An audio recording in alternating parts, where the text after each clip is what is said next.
I looked into the Catholic Church and I said, I'm not joining you guys. What led you down papal infallibility? Like, Lord, if this is a sin, please forgive me, but I think I'm supposed to do this. So like, how did you get to that point to get over that hump? So this dream was like forever. Yeah. And I remember looking out and saying, yeah, I have to give this to God. So I start like crying. Yeah. It's like exactly what I prayed. Hello, everybody, and welcome back to Leave the 99. Today I'm joined by a very good friend of mine, Mr. James Leonard, all the way from Franciscan University. James, how you doing? I'm doing well. How are you, Brendan? Good. How are you?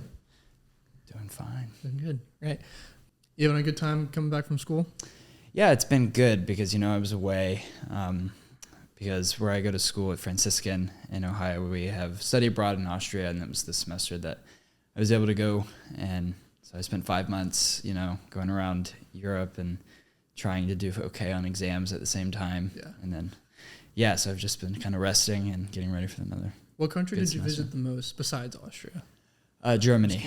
Germany? I was in Germany a few times. Yeah. Once was specifically a trip to Germany. We went to Munich. And other times I would pass through to get elsewhere because it was right on the border and right by Salzburg, which is my favorite city in Austria. Yeah. Nice.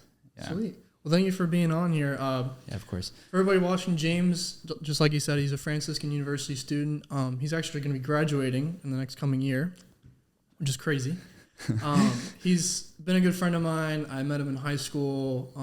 We're actually going to hear his conversion story, and I met him around the same time that he was converting. So, I really hope that you guys can listen in and learn something from James here.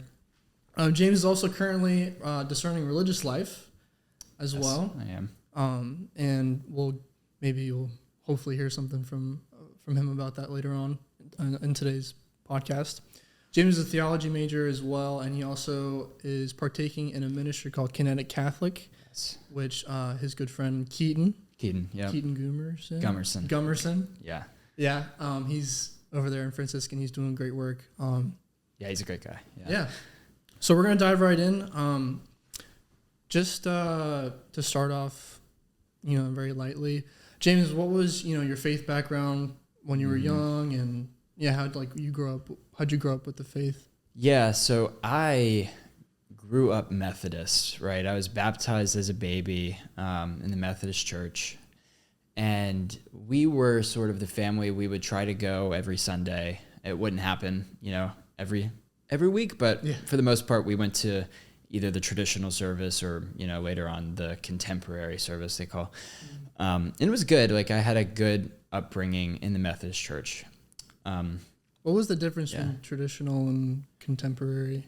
Right. So the traditional it's very liturgical. So there's elements that really resemble the Mass, like the liturgy of the word, and but then you get to the sermon, and then that's kind of where it just goes for much longer. Yeah. And then the communion would only be once a month. So if it was Communion Sunday, the sermon would be a little shorter.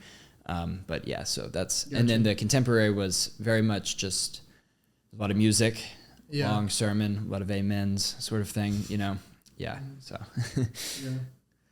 and then just keep going off of that. What was your relationship with Christ like when you were growing up and as you progressed into high school and everything? Yeah, definitely. It really started to become, I had a serious relationship with Christ through middle school. I'd say I went on a mission trip in 6th grade, and that was a really transformative experience for me. Just one of the services that we were at when I was on the mission trip was really when I felt like I encountered him for the first time, and it was good. So it was sort of, building in middle school, and then in high school, I did not get confirmed Methodist, I should mention, because my parents announced to the family that they were becoming Catholic. Yeah. And I looked into the Catholic Church and I said, I'm not joining you guys. And they said, okay, well, still go to church. You're how old again at this age? That was 6th or 7th grade. Okay, I so think. around 13 years old. Right, yeah, exactly. And so, and then in high school, I kind of stopped going to church as much. I would go to Mass with my parents occasionally, but I was mad because I couldn't receive communion, even though I didn't believe it was Christ. And started to falter a bit. But then I went on a retreat. I guess if you want me to get into that now, I can. In my sophomore year of high school. Actually, before you get into that, sure. I just want to know, what would you say like would be your day to day like sort of routine, like Yeah.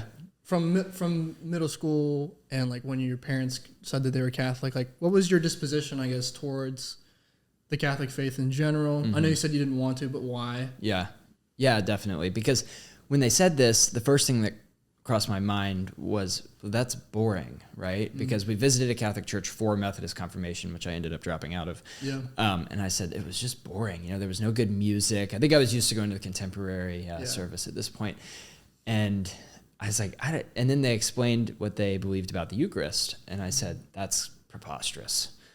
Yeah. That's crazy. And so I kind of, played with the idea a little bit, maybe I'll just do it because they are, even if I don't have to believe everything.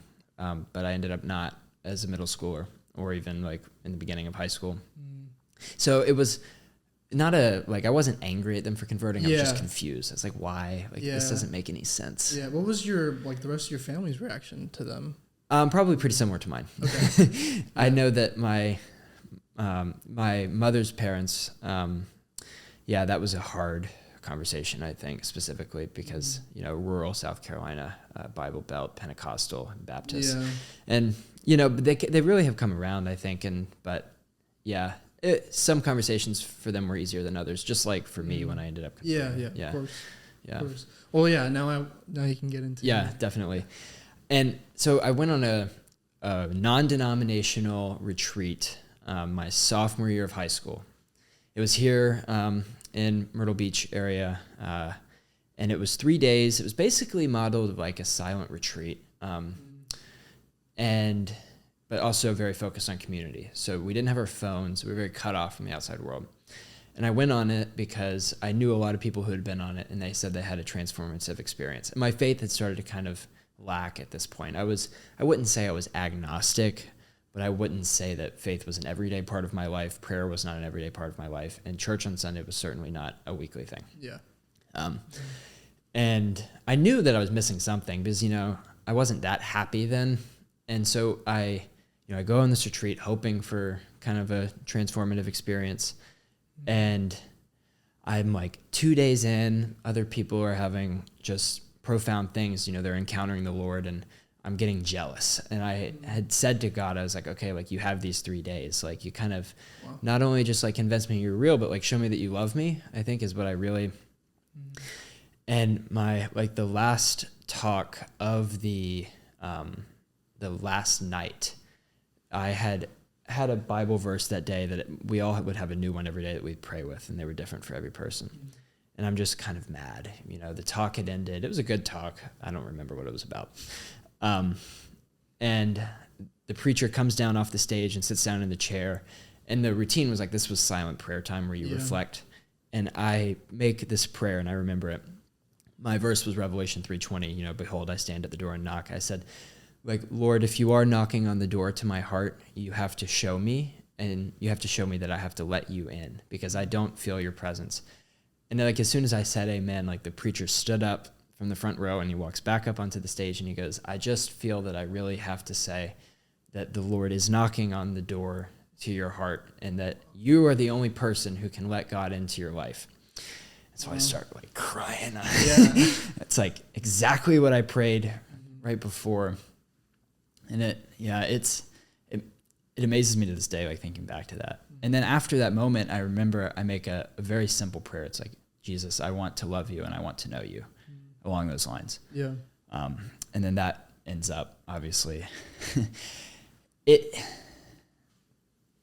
was quite a journey from there because when I got back from the retreat, I was trying to live a faith life and I was really struggling with some things that I was hearing, And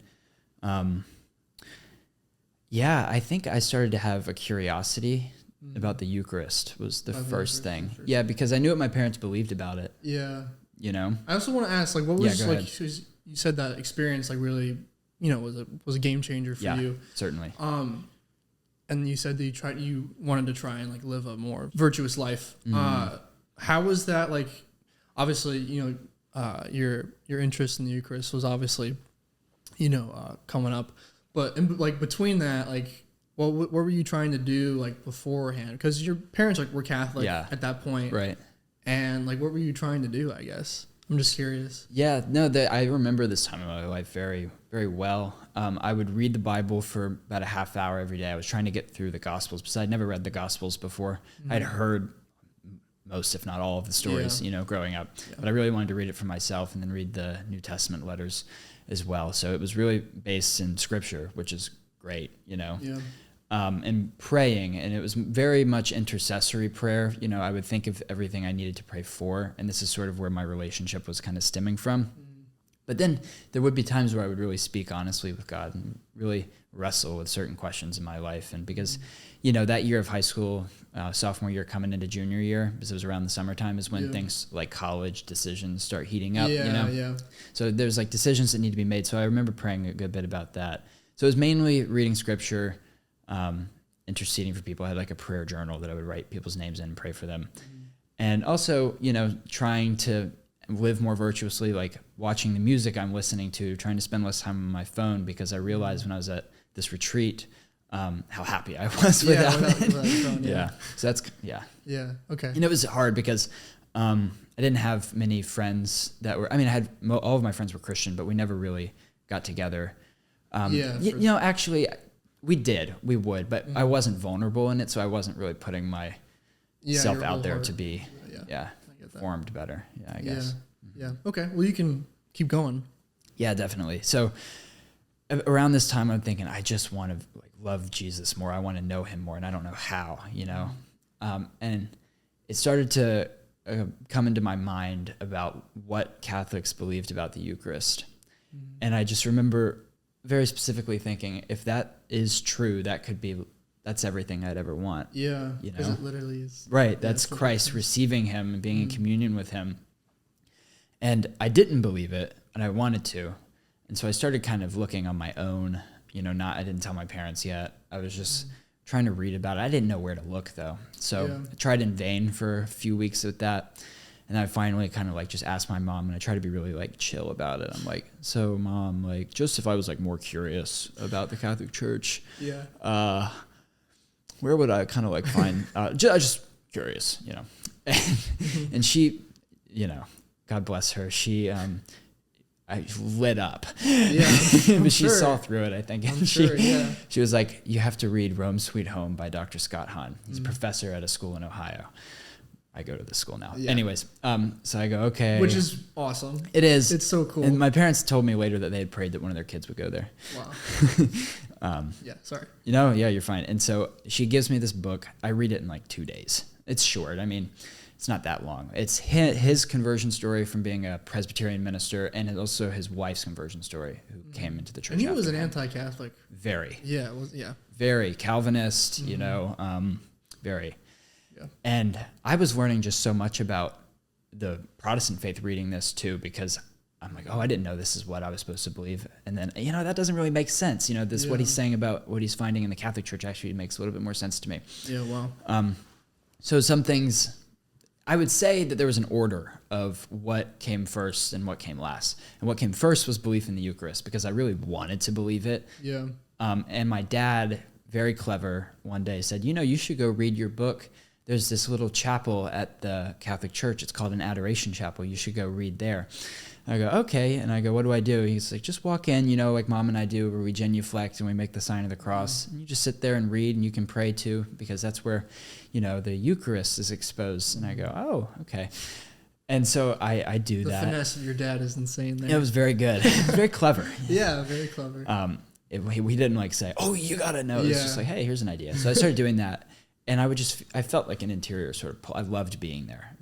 And I probably would have said it was the quiet at the time, which is part of it for sure. And I was really wrestling with all these questions about the faith in front of the Blessed Sacrament, including my belief in Jesus being present in the Eucharist. And one day it just sort of kind of clicked, right? The intellectual knowledge was sort of there, mostly there. But then I was just praying, and I was like, this is where I'm supposed to be. Yeah. And it wasn't very necessarily profound. I said, I've been reading about this for a while. It makes sense. And I actually didn't know where the host was in the monstrance. What do you mean, Like when I go to the Adoration Chapel, I thought that was just an ornate fixture on top of the tabernacle. So I was never actually. Yeah, but one day that clicked too. I went, oh, that's you, Lord. Yeah. Wow. Yeah. Wow. Yeah. So, and then once that kind of fell into place, papal infallibility began to make more sense. The blessed. What led you down papal infallibility? Like. So many of the like early church fathers, particularly like the earlier popes, and their writing on the Eucharist, like if you don't believe Jesus is present in the Eucharist, like you're anathema. It's like, whoa, that's heavy, you know? And I'm like, well, who is he to say that? You know, like who are you? And then, you know, reading, you know, Jesus commissioning Peter, saying, you are Peter, and on this rock I will build my church. And I was like, I've read that before, but you know, it didn't make sense. Didn't make sense, yeah. But then it really makes sense if you read it from a Catholic viewpoint. Yeah. And to me it did. And so that kind of came into place. But I really struggled with the Blessed Virgin Mary, which is ironic because I really attribute my conversion to her. Yeah, wow. Because she works behind the scenes. Yeah, and a lot of, Yeah. I actually prayed my first rosary at my Protestant church that I used to go to. Wow. Yeah. I think I remember us having a conversation about that way back when. I remember it. And it was just like, Dr. Scott Hahn did the same thing when he prayed his first rosary. He prayed first, like, Lord, if this is a sin, please forgive me, but I think I'm supposed to do this. And I did that. I said, Lord, if this is a sin, please forgive me, but I think I'm supposed to do this. Wow. And I did. And slowly I kept praying the rosary. And I think that's what, like, meditating on the mysteries. And that was hard to do at first, you know, like contemplative or more like mental prayer. Yeah. I had no formation in that. I didn't know where I was, like, trying to go. Yeah. And these mysteries, I'm reading about them in scripture. It's all kind of, my faith is really blossoming here. And all during this time, my grandmother had cancer and was passing away. On your mom or your dad's side? My dad's side. And so she lived in town here. And that was really hard on the family. It was very unexpected. She was great, fine, healthy. And then all of a sudden she got diagnosed with like stage 4 pancreatic cancer and like given like 3 months. And so it was rapid progression. Extremely hard. So I had a lot of suffering going on up front too. And I would bring this to the Lord in prayer, in adoration. And I would feel very at peace during that. It was hard. Don't get me wrong. I'm not going to downplay that, but it was very much, and I'd say that going through a hard time also really forced me to really lean in more. So it wasn't just an intellectual thing. I was, my heart was really wrestling with a lot too. Yeah. And so, and then I just joined RCIA, and I found that I had been so invested in this intellectual study that I'd read a lot of it. And so that was really a place where I just got to talk about it all and like wrestle with it. Yeah. And so what was the moment, again, you like intellectually speaking, you were like, okay, like the Catholic Church is right? I think it was the moment that I had faith in Jesus being truly present in the Eucharist. Okay. And that was an adoration, or that was just... It like started there. It wasn't necessarily a moment where I was like, okay, I'm doing this. I'd say there were many moments kind of together and then just a deep peace. And I was like, yeah, this is what I long for. Yeah. I long to know you, Lord, and to love you, Lord. And this is how, like, most beautifully you have given this gift to us so that we might, you know, and so that we can. Yeah.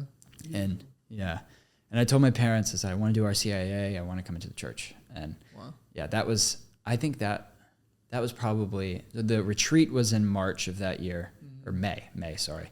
Yeah. The Protestant retreat. Yeah, the Protestant retreat. Yeah. All of this reading was going on over summer, but that was also as my grandmother was passing away. And she passed in early August, and I think mid to late August is when I decided to join RCIA, which was starting in September. So it was like That's insane. I forget how close that all was. It was quick. Yeah, it was very... The Holy Spirit. I can really only attribute it to like the Holy Spirit and obviously Mary's intercession, and because I needed faith, and faith is a gift, and it was really being poured into me. Like I couldn't rationalize it all out on my own. You know? Yeah, I get that. Yeah. So then I came into the church, and then conversion keeps going. Yeah. know? Yeah. But that's when I decided to, and then I came in at the Easter Vigil my junior year of high school. And we met around then. Yeah, I remember it was a youth group event. Yeah. I'm pretty sure. I remember you told me, I think it was maybe the second time you went or whatever, and you told me how you were telling your mom that you didn't want to go. To where? To the youth group. Oh, right. Yeah. No, Yeah, I remember you. Yeah. Yeah. It's funny. But I remember, I think it was the first time you went, and I remember asking you like, "Oh, how's like your relationship with Mary going?" Because I know like I remember this. yeah, I remember this too. I remember because I like for me personally, it's like I have always been curious how like when Protestants do, especially Protestants when they do convert, Yeah. like that's definitely like at least like hearing stories from online and other people that I know. It's like that's like a really big hump to get over. Yeah, certainly. And yeah, I guess also like how did you get to that point to like Yeah. get over that hump? Definitely. I kept praying the rosary even though I felt I was receiving nothing from it. Yeah. And I think grace was being poured into my heart, but it really kind of traced back also to papal infallibility, because once I had faith in that you know, Jesus established the church on Peter, right? Mm-hmm. And that apostolic succession like lives on, and it blew my mind when I found out that Catholic priests could trace like their ordination like through their bishop, and you can go all the way back to the apostles, and that blew my mind. And I took a leap because I didn't necessarily experience probably the interior like relationship with Mary until I'd say I did the Marian consecration about a year after I converted. Okay, wow. Yeah, so I was really going on faith, and I had faith, and I had moments where I would really feel that she was working, and my wife and her intercession was powerful.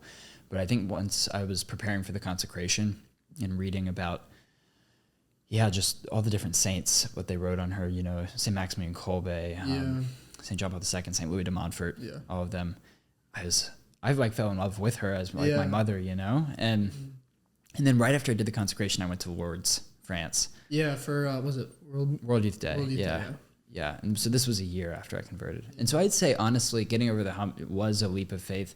And I just kind of stuck with it. I knew that if God is who he says he is, and if he established the church, then what the church says about her is true. Yeah.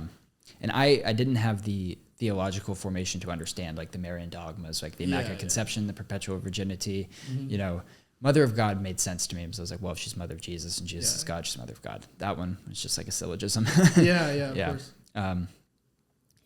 So, but all of that knowledge came later, and just the depth of it has really strengthened my faith and my relationship with her as well. Yeah. That's been a journey. Yeah. Sure.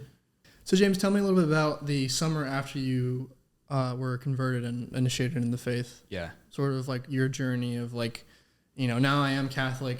Where do I go from here? You know, like, am I done or am I like, what do I have to do to keep going? Yeah, definitely. Because that was a big misconception. I remember specifically when I came into the church, it was like the greatest day of my life. And I was like, I'm here. I'm done. I'm home. I'm home. Yeah. Which is true. Yeah. You are home. But there it starts. Like it really, you know, because the faith is the rest of your life. It's not, you don't get into the church and that's the destination. Like imagine if I was baptized as a baby as a Catholic and it's like, all right, that's all you do, you know? Yeah. And in the other sacraments, obviously. But, and I'd say, so I came into the church right at the Easter Vigil on April 16th of that year. And then in the summer, it was like Catholic summer galore, like the camps. Went to the diocesan youth camp here, CLI, which was a great experience because I met young Catholics for the first time. Yeah. Community was great. Youth group, we had a great thing, you know, going down there. It was a real blessing. I'm sure I never, because I've grown up with that. It's funny that you had never experienced that up to that point. Like, what was that like? I guess like it was just. I'm sure it was probably like really refreshing. It was refreshing. It was intimidating at first because I saw in everyone around me so much more virtue than me, and I said, "Wow, you know, the faith is really much more than just something you arrive at. It's something that you have to grow in every day, and you rely on the Lord for that, obviously, and it's His grace that does it. But you have to give your yes every day. Yeah, exactly. And I was convicted deeply, like throughout that summer, multiple times that I have to straighten up in this and in that, and I have to pray more. I have to do this more. And it's not to make my faith seem like a to-do list, but I had this intellectual assent and my heart, my heart was in it, but I turned it into like, I would have a lot of debates about the faith. It was and then I said, wait, the reason I came into the church was to know and love Christ the way that he wants us to, right? And this started to really, because so many of these talks that were given at like CLI, I'd never heard Catholic talks really, you know, and I'd seen some on YouTube when I was converting, but Yeah. And Different then- animal. Yeah, it's a different animal. And then we Yeah. had adoration and, you know, growing and going to confession more. Yeah. Yeah. And then so CLI, the Diocesan Youth Camp was great. It really introduced me to people that would become some of my, you know, greatest friends. Yeah. And then later on that summer, I went to a Life Teen Camp, Cove Crest. And that was another huge moment of conversion because I was terrified, like so scared about, I don't know where I'm going to go to college. Yeah. I don't know what I'm going to do with my life. I want to make a lot of money, you know, wait, no, I'm not. And so I get there, it's great. I'm praying with a lot, you know? Yeah. And I started to realize that I don't think I really trust God, you know? I don't think that I do. I think I trust myself too much. Yeah. And I'm really taking over control of things that I really have no control over. I remember on that camp, it was funny. We were doing these, you know, brotherhood activities. Yeah. And one of them was this trust fall. It wasn't like you were standing on the ground and you just like fell backwards. No, you get up on this big wood plank. Yeah. You've done it. You remember it because you went the next year. Yeah. And everyone else was doing it. And I was like, nope. Yeah. No, that's fine. You guys look like you had fun. It's good for you. Let's move on. Let's go over there and do the rope course. Yeah. It'll be good. We have a harness. And they were like, but James, we really think you should trust your brothers. And I was like, well, no, I'm not doing it. I'm not following off that. It's 6 feet high. Yeah. And they're like, oh, but you know, you caught everyone else. I'm like, but we'll I'm catch not, you, we promise. Right. But I'm not everyone else. I'm going to go through the hands onto the ground. I'm going to break my back. And then I'm going to have to get airlifted out of the woods. And I don't know what eventually talked me into it. And then I was like, I thought to myself how I was thinking about how I don't trust God the whole week. And this has been what I've been praying with a lot. Yeah. And I was like, well, maybe you should trust God with this. Maybe you should trust your brothers who are down there to catch you because, you know, they all got caught before and you're the last one. And, you know, time's a ticking and they're not moving on to the next thing, even though you'd want them to. And so I finally like, okay, fine. I get up there and I just close my eyes and they count down and I just did it. And I was crying and they were all, and I was like embarrassed. I was like, you know, kind of turning this way. You know, I'm good. You know, everything's fine. And it's like, I wasn't crying because you fell. Because I did the trust fall. It was stupid, whatever. They caught me. That's great. I was crying because it really was this moment. Because when I fell into it was like, I landed on a cushion. It was so perfect. And then it's like God interior being like, all right, now trust me with your life. You know, I was running from him, and I'll put that in air quotes because it would sound like I wasn't, because I was reading so many books about theology, and I'm like, yes, this is great. But I, in my heart, was like terrified of my future and everything. And it was time to let go. And I did after that. I mean, it's a journey, of course. Yeah, of course. That was a big moment of it. So that summer I look at as very transformative. Yeah. Yeah. I love when you were talking about, like, you know, you said you were running away, but like, it's like, how are you running away when you're, you know, reading all these books and, you know, you're like, you know, it's like you want to fight for the faith and intellectual and all stuff. But it reminds me of, and like with things of the heart, it reminds me of, you know, when David is described in the Bible as a man after God's own heart, which is like, it's definitely something that I think everybody definitely needs to and should strive for. But yeah, I just wanted to make that little point. But yeah, keep going. And that's junior year and a senior year summer. Yes, I'm pretty sure, right? Yeah, that's correct. So kind of take us through, like, you know, you've been converted for, you know, about 3 or 4 months at this point, and like college is coming up and your decisions and everything. Like, can you talk a little bit about that for us? Yeah, definitely. As a background, like, since I was a little kid, I've loved New York City and I always wanted to live there. I was just amazed with how busy and like loud and great. And yeah, I still love New York City. Yeah, I always will. And I had always dreamed of going to college there. And I still wanted to, though I was being sort of led away from it in prayer. It's like, I need a lot of formation, right? I just came into the church. You know, I still have senior year of high school. But ultimately God would end up leading me away from that. But so I found this small Protestant school in Lower Manhattan on like the corner of Wall Street and Broadway. And I was like, this is perfect. This is great. And I was going to study politics, philosophy, and economics. it was 1 degree, 3 areas of study, and it's very like liberal arts, a lot of like debates. I love that kind of stuff. And I would have been in New York City. Yeah. Everything would have been, I found a Catholic center at NYU, and I reached out to their focus missionaries and said, if I don't go to school there, can I go there? Wow. They're like, yes. And I applied, I got in, I like committed, and I was so excited. Yeah. So excited. And then I started seeing the news about this school having financial problems. So that's weird. I guess colleges go through that sometimes. Yeah. And so this was on the back of my mind that the college was struggling. It's called the King's College. And then our friend Elizabeth's mother asked me to go on a retreat with her because she was going up to Steubenville. Yeah. And Elizabeth asked me as well, because, you know, so she'd be with someone that she knew. Yeah. And it was a great idea. I wanted to go to the retreat. It was at Catholic Family Land, which is about a half hour from Franciscan University. Yeah. And I had visited Franciscan, and I liked it. And I told my mom, I was like, I like it. I don't want to like it, but I like it. Yeah. And then I threw it out of my head. Yeah. I applied, got in and whatnot. Yeah. I remember you coming back and you telling me, like, I think I liked that a lot more than I thought I would. Yeah, I did. I liked it a lot more than I thought I would. Anyways, I probably saw one photo of New York City on my phone and was like, well, you know. And so I go on this retreat, and it was February. I'm still committed to King's College. All is good in the neighborhood, I guess, with that. Yeah. And I remember it's the first night of this retreat. The retreat was called Duke and Altum, you know, put out into the deep. Yeah. And they gave the opening talk, and I just visited the campus again at Franciscan that day. And the opening talk really spoke to me. And then I was praying, and God just like loudly, but interiorly, and like not an audible voice, was like, you've got 1 foot in the water and 1 foot out. You're in like 6-inch deep water with like wanting to go to New York City. And not follow where I'm leading you. And I promised him, and you should always be like extremely, you know, you should really think about a vow you're going to make to God, because they're serious and they're binding.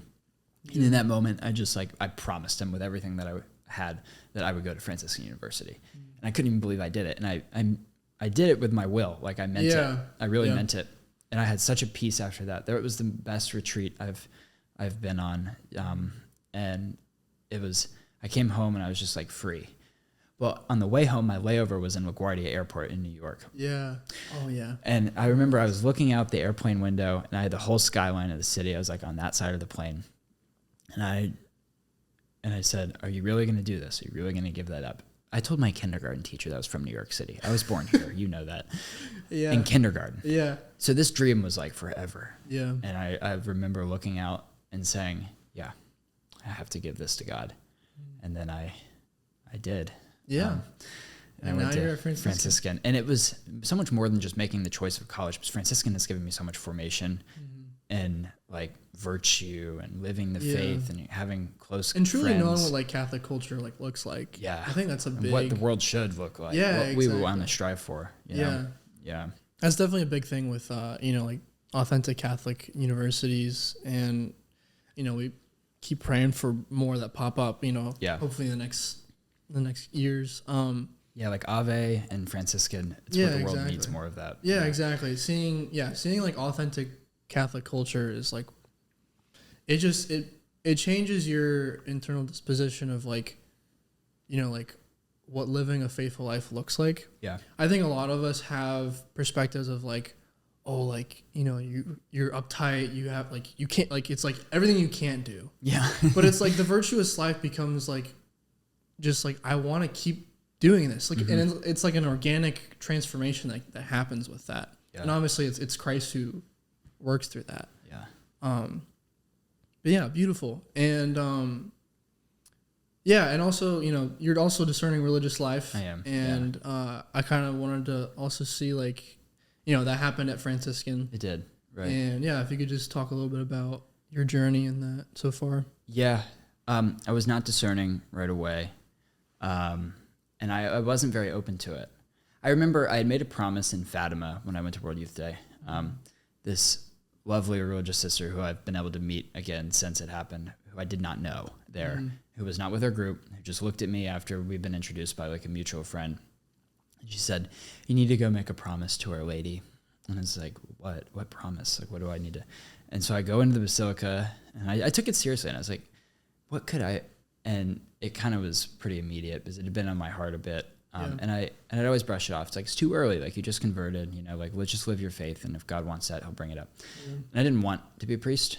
I didn't want to be religious. I wanted to have a family, be married. And so I promised Our Lady of Fatima that I would be open to it, that no matter what, I would always be open to it. And fast forward a year, God really started speaking to me about it. And it was hard because I really had to wrestle with it. And I ended up about, after my first semester joining the discernment program, because I just had this longing to be poor and to be fully consecrated to God. Yeah, when you say poor, like financially poor, or like spiritual, like interior poverty, like just completely relying on the Lord. And also, yes, like being poor, like not really owning anything. Yeah. Okay. Wow. Yeah. Because to me, it wasn't, and then I had to pray, like, do you just want to be a minimalist? Like, you don't have to own that much. It's like, no, I like my things. And I've been being formed to go on a mission trip to Skid Row in Los Angeles. Yeah.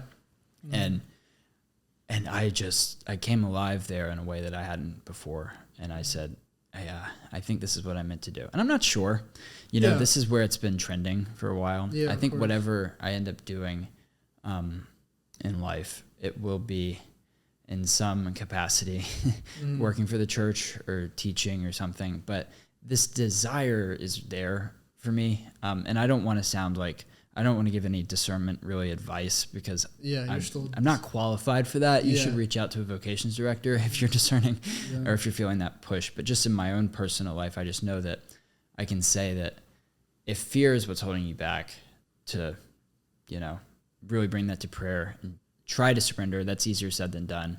And just talk to people. Like, don't discern alone.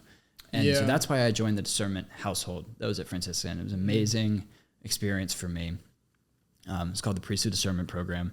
And immediately, once I joined, I had 30 people that I was living with in like a household environment on a wing of a dorm that are all discerning. So I've been discerning now for about a year and a half. I'm still feeling that push. I'll know more probably. I'm going to, I'm praying about the next steps. We'll see what that is. But as of right now, that's where I feel God kind of tugging me. But sometimes he'll bring you somewhere to discern something for a season, and then he'll bring you somewhere else. And he'll just be an exercise in being open and being formed because, I've been trying to live for this reason, which it shouldn't be for this reason. I should be trying to live a holy life for God, but I've noticed myself having spiritual commitments for the discernment that I've stuck to because I really want my discernment to grow. But in that, I've really grown in a relationship with God. So I think God can lead me here to this place of discernment for that reason, to grow with him, or it could be what I end up, being called to. We'll see. But I'm really attracted to Franciscan life and Franciscan charism. I love St. Francis. Nice. Yeah. Beautiful. Well, it's so good to hear, it's like I haven't heard your story in a long time. So it was really refreshing just to hear everything. And just, it's a beautiful story. And I really hope that you viewers who are watching really got something from that. Right now we're just going to switch a little gears. We're going to dive a little deep into some key themes that I have found definitely very prevalent in James's story. I'm sure James for sure can definitely attest to them. But he said this a little bit earlier, but something I really liked in your story that like you said you kind of realized was like, saying yes to Christ is not a one-time thing. No. Like we've touched on it briefly. It's like the virtuous life, like becoming like Christ, transforming ourselves like Christ, is, our main purpose in life, like to get That's what we're born for. Yeah, exactly. That's what we're made. Yeah, exactly what we're made for. And, but just like the parable of the wedding garments, being in your wedding garments, being ready for the banquet for the groom, and the virgins with the oil and exactly. Their lamps as well. It's like that's it's like if you don't have enough oil in your lamp, it's like you're not set to go for the banquet. Yeah, the light's gonna distinguish. Exactly. Yeah. So it's it's about keep giving it oil. Yeah. Keep giving it oil. And I mean we can go on and on and on and on about the spiritual journey of living a holy life and everything. But just closing here, I would love to ask you, if you had any advice for any of our viewers who are thinking about converting or just want to dive deeper into the Catholic faith, what advice would you give them? Mm-hmm. Yeah. Pray. Like, that's the biggest, because everything is going to come from relationship, right? Mm-hmm. So many times I looked at my conversion and I said, oh, I finally started to learn the truth. It's like, no, I finally started to know Christ. Yeah. And that comes through prayer.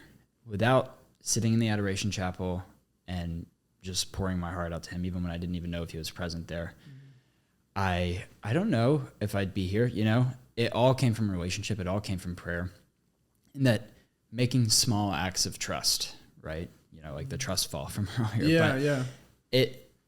It goes a long way.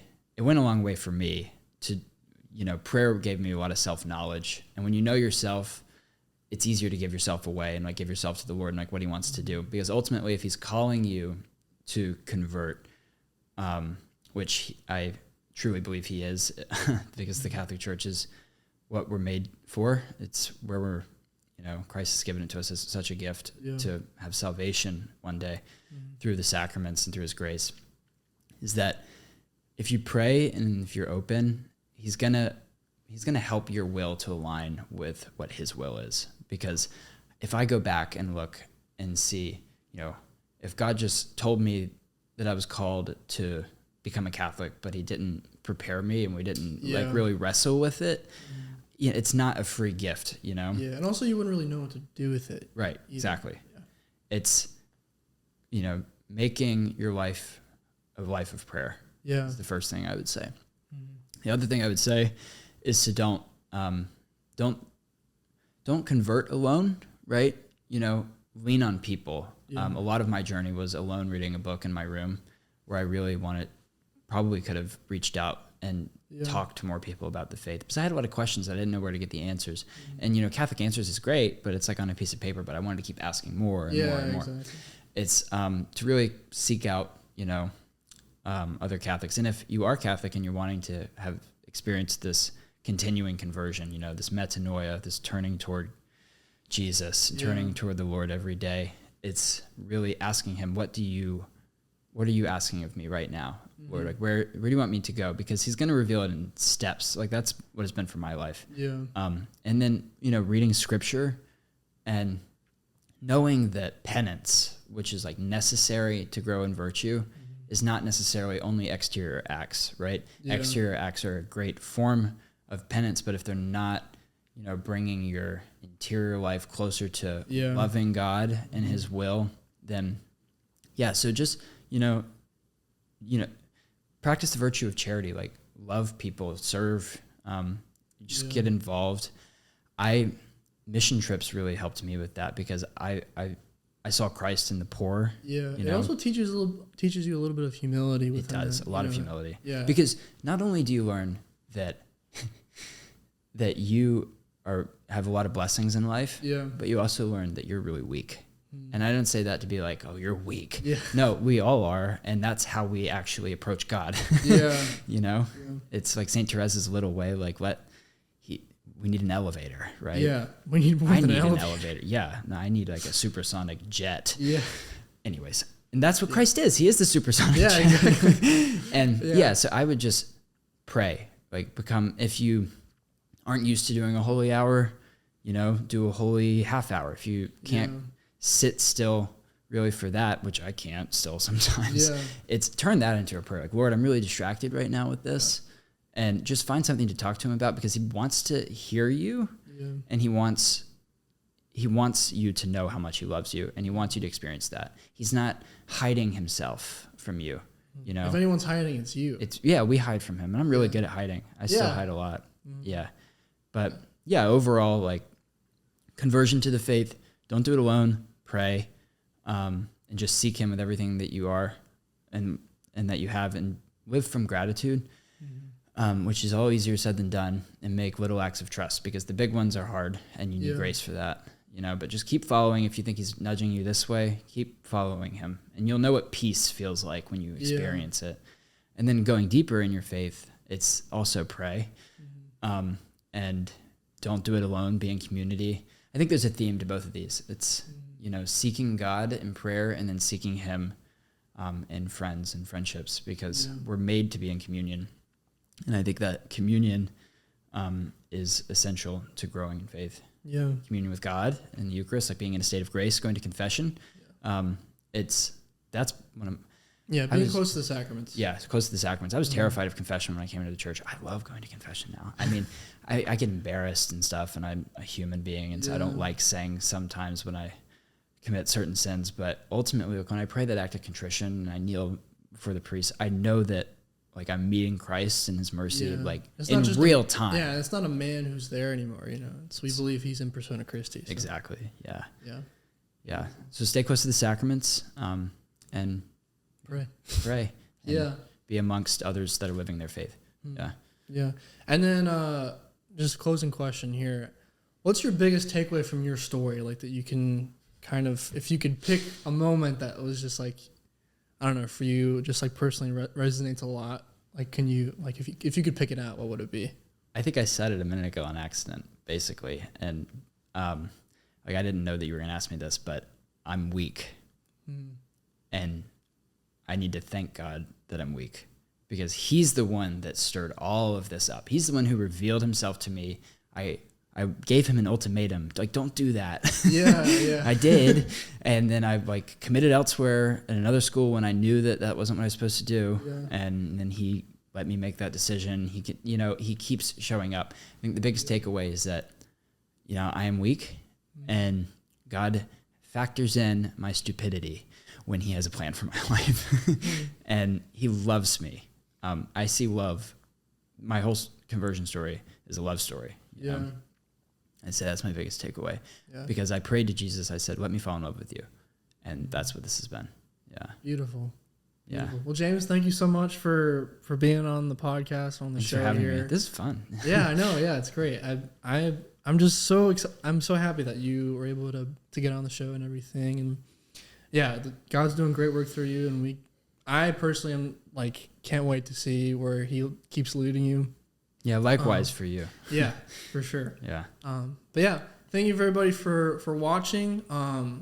Again, stay in the battle, keep pursuing the holy life. Amen. And God bless you guys.